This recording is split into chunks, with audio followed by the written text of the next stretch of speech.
Welcome to Dreamtale Sleep Stories. Tonight's reading is The Friend I Never Saw. Settle into your bed or sofa and let your shoulders, jaw, and eyelids grow heavy. Inhale slowly. 1, 2, 3. And sigh the air away, allowing the day to fade into quiet dark. With every soft inhale, you invite fresh English phrases. With every gentle exhale, stray thoughts drift farther off. Behind my voice flows a gentle theta wave melody, renowned for guiding the mind toward deep relaxation. Soon the music will shift into soothing alpha wave tones, carrying you toward a calm shoreline of dreams. Keep your eyes closed or follow the captions, whichever feels right. Simply receive the rhythm and resonance of the language. Deep in rest, tonight's phrases will take root like seeds, ready to bloom into stronger English skills with the morning light. When you feel settled, hold that unhurried breath and allow yourself to drift into the tale. The Friend I Never Saw begins now. And when the story's final line has faded, the music will linger a little longer, carrying you gently deeper into sleep. The Friend I Never Saw. Emma stared at the white hospital ceiling for what felt like the 1,000th time that week. The fluorescent lights hummed softly above her, creating patterns that she had memorized during her long stay at St. Mary's Children's Hospital. She was 12 years old, though she sometimes felt much older after spending 3 months in this sterile room. Her rare autoimmune disease had brought her here, in the middle of autumn, when the leaves were just beginning to turn golden. Now, winter frost tainted the windows, and she wondered if she would ever see spring arrive. The doctors spoke in hushed tones outside her door, using complicated medical terms that she pretended not to understand. Another boring day in paradise, she muttered to herself, adjusting the oxygen tube that had become her constant companion. Her parents visited every evening after work, bringing homework assignments and stories from the outside world. But the days stretched endlessly when she was alone. That afternoon, everything changed when she heard a commotion in the hallway. Nurses rushed past her door, wheeling equipment into the room next to hers. Through the thin hospital walls, she could hear machines being set up. "Careful with him," a nurse said. "He's been through a lot." Emma pressed her ear against the wall, curious about her new neighbor. She had grown accustomed to the revolving door of patients in that room. Most stayed only a few days before being discharged or moved to different wards.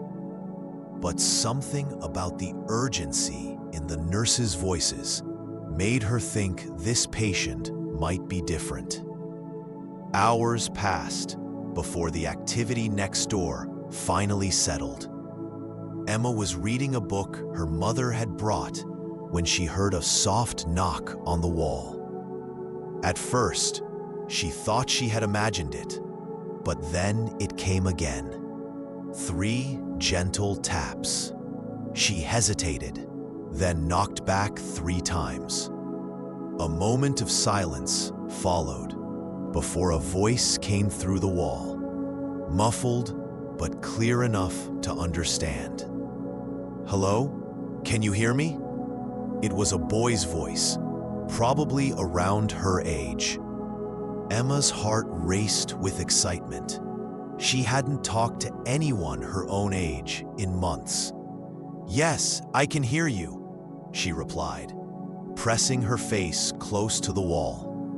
"I'm Emma. What's your name?" "Lucas," the voice answered. "Sorry if I disturbed you. The nurse said someone was in the next room, and I wanted to see if you were awake." "I'm always awake," Emma said with a small laugh. "There's not much else to do here except stare at the ceiling and count the tiles. I've counted them 247 times. There are 156 tiles, in case you were wondering." Lucas laughed, a warm sound that made Emma smile, despite the wall between them. "I'll have to count mine tomorrow. Right now, I can barely keep my eyes open, but I couldn't sleep without knowing if someone was really there." "What happened to you?" Emma asked, then quickly added, "Sorry, you don't have to tell me if you don't want to." "It's okay," Lucas said. "Car accident. My family was driving home from my sister's piano recital when..." His voice trailed off. "The doctors say I'm lucky to be alive, but I don't feel very lucky. My legs don't work properly anymore, and my parents, they're in the ICU." Emma's heart sank. Her own condition seemed trivial compared to what Lucas had endured. "I'm so sorry," she whispered. "That must be really scary." "What about you?" Lucas asked, clearly wanting to change the subject. "Why are you here?" Emma explained her condition, how her immune system had turned against her own body, attacking healthy cells as if they were invaders. She told him about the treatments that made her feel worse before they made her feel better, about the endless tests and the doctors who looked at her like she was a puzzle to be solved. "At least your parents can visit," Lucas said, without a trace of self-pity. "That must be nice." "They come every day," Emma confirmed. "My mom brings me books, lots of books. I've read almost everything in the hospital library twice." Would you read to me sometime?" Lucas asked hesitantly. "I love stories, but my eyes get tired quickly now." And the letters seemed to jump around on the page. "Of course," Emma said enthusiastically. "What kind of stories do you like?" They talked for hours that first night, sharing their favorite books, movies, and dreams for when they got better. Lucas wanted to be a pilot, to fly above the clouds where nothing could touch him. Emma dreamed of becoming a marine biologist, exploring the mysteries of the ocean, where life thrived in the most unexpected places. When the night nurse came for final rounds, they reluctantly said goodnight, promising to talk again the next day. From that night forward, Emma and Lucas became inseparable in the only way they could be, through words and knocks on the wall that divided them. They developed their own communication system. One knock meant, "Are you awake?" 2 knocks meant, "I'm here." And 3 knocks meant, "I need to talk." Emma read to Lucas every afternoon, choosing adventure stories that transported them both far from the hospital walls. She read The Hobbit, doing different voices for each character, until Lucas laughed so hard the nurses came to check on him. She read Anne of Green Gables, and they discussed whether they would rather live in Avonlea or the Shire. She read The Little Prince, and they both cried at the ending, though neither admitted it. In return, Lucas shared his music with her. Before the accident, he had been learning to play guitar. His grandmother had brought his acoustic guitar to the hospital, and though his fingers were still clumsy from his injuries, he practiced every day. Through the wall, Emma could hear him strumming simple melodies that grew more complex as the weeks passed. "I'm writing a song for you," he announced one day. "It's called The Friend I Never Saw." Emma felt tears prick her eyes. "That's beautiful, Lucas. But you will see me. When we both get better, we'll meet in person. We'll go to the beach and look for sea creatures. And you can play your guitar while I read on the sand." "It's a promise," Lucas said. "When we get out of here, the first thing we'll do is have a proper introduction. No walls between us." They created elaborate plans for their futures.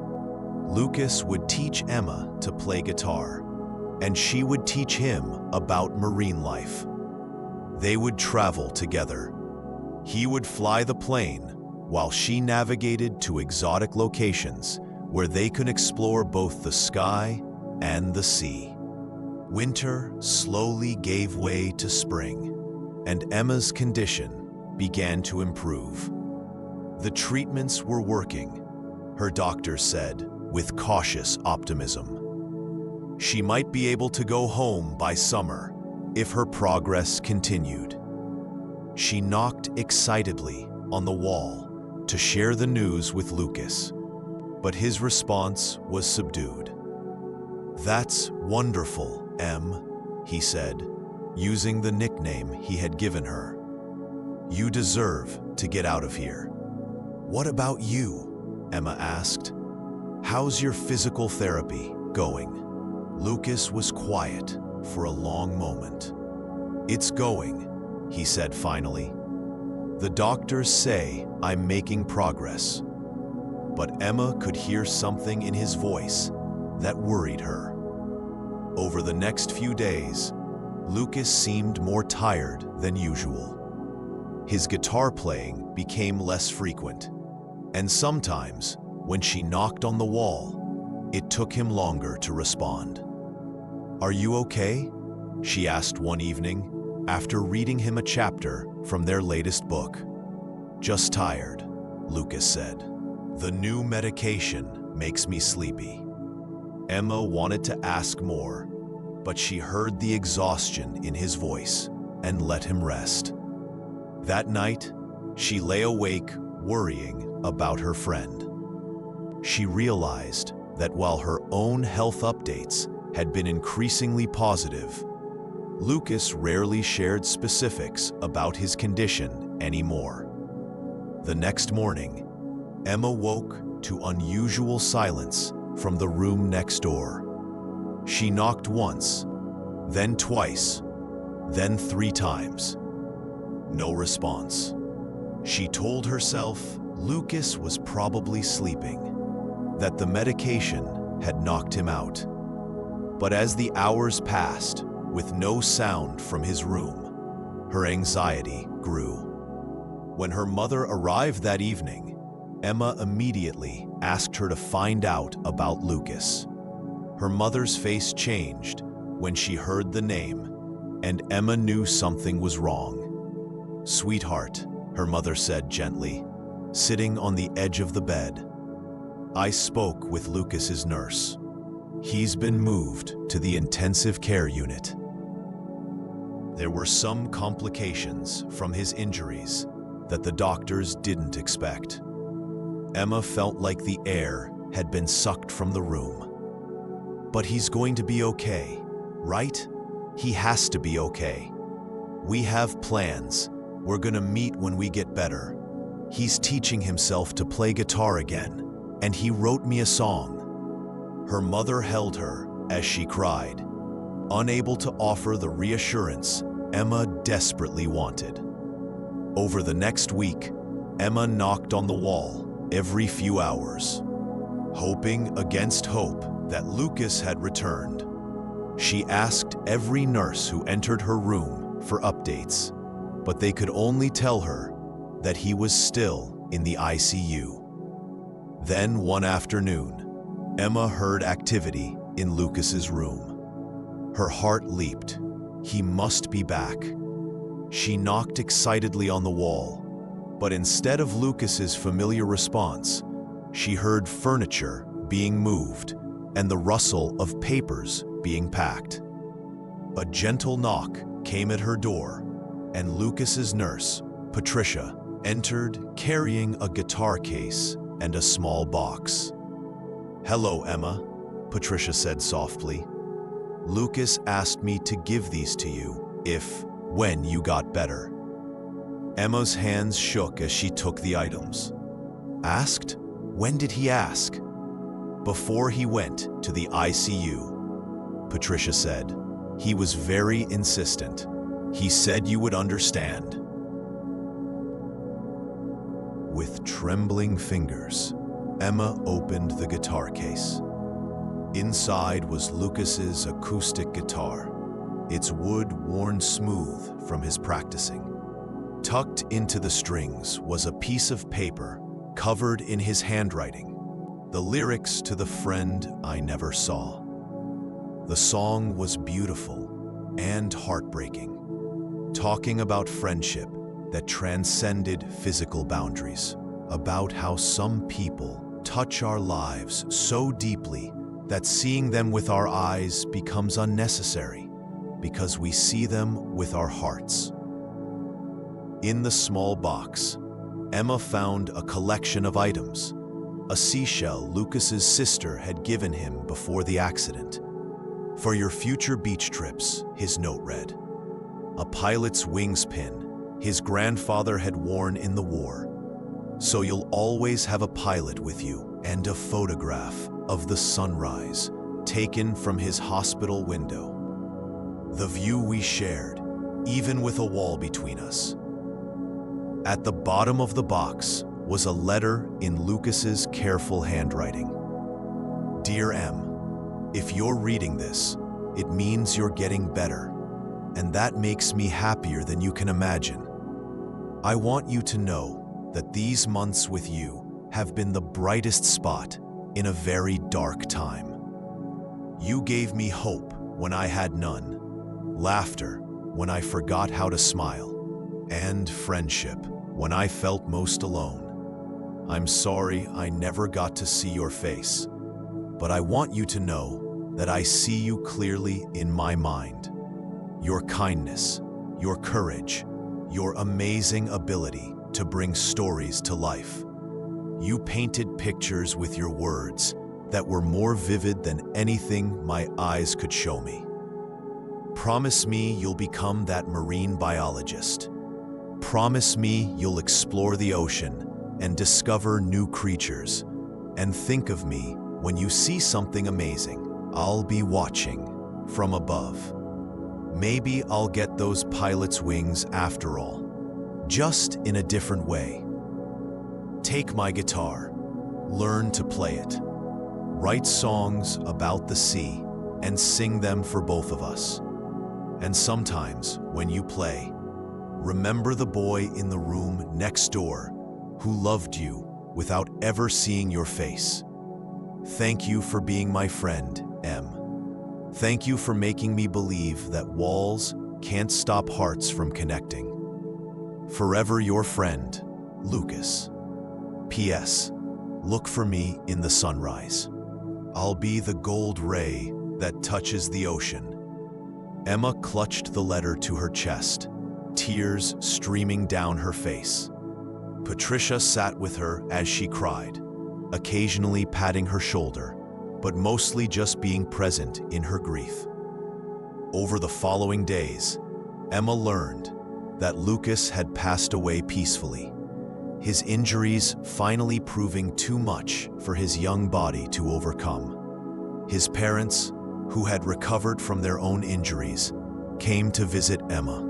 They told her how much Lucas had talked about her, how her friendship had given him strength and joy in his final months.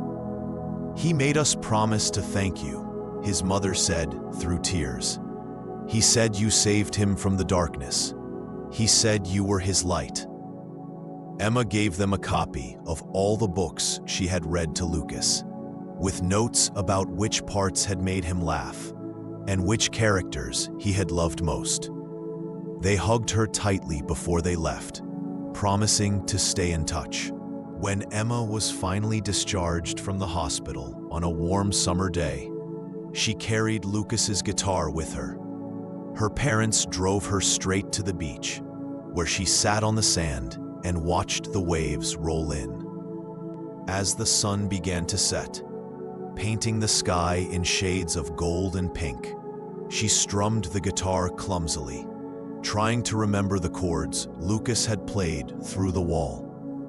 A ray of golden sunlight broke through the clouds and touched the ocean's surface, creating a path of light across the water. Emma smiled through her tears, remembering Lucas's words. She began to sing softly, making up the melody as she went. You were the friend I never saw, but the one I knew the best. Through hospital walls, you heard my call and gave my heart a rest. Now you fly where eagles soar, above the clouds so high. But in my heart, we're never apart. You're the gold ray in the sky.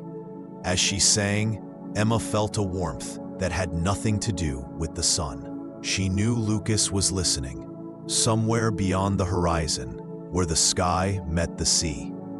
And she knew that their friendship, born in the darkness of adjoining hospital rooms, would live on in every sunrise, every story, and every note she played on his guitar. Years later, Emma would become a marine biologist as she had dreamed.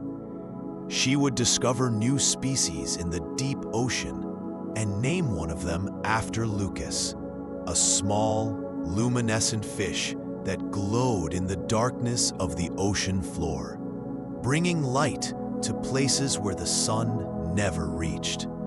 She would play guitar on research vessels, singing songs about the sea and the friend she never saw but always carried in her heart. And sometimes, when she watched the sunrise from the deck of a ship in the middle of the ocean, she would see that familiar gold ray touching the water and know that some friendships transcend all boundaries, even the ultimate boundary between life and death. Lucas had taught her that love doesn't need eyes to see. It only needs a heart willing to connect across any distance, through any wall, beyond any farewell. The guitar became her constant companion, and she played it at schools and hospitals, telling the story of the boy who taught her that true friendship knows no limits. Children would listen with wide eyes as she explained how she never saw Lucas's face, but knew his heart better than anyone she had ever met with her eyes. Remember, she would tell them, the most important things in life are often invisible. Love, friendship, hope. You can't see them, but they're more real than anything you can touch. I had a friend once who proved that to me. He was the friend I never saw, but he showed me how to truly see. And in those moments, with Lucas's guitar in her hands and his memory in her heart, Emma knew that some people never truly leave us. They become part of who we are, woven into the fabric of our being, like golden threads in a tapestry, invisible but essential, unseen but always present, gone but never lost.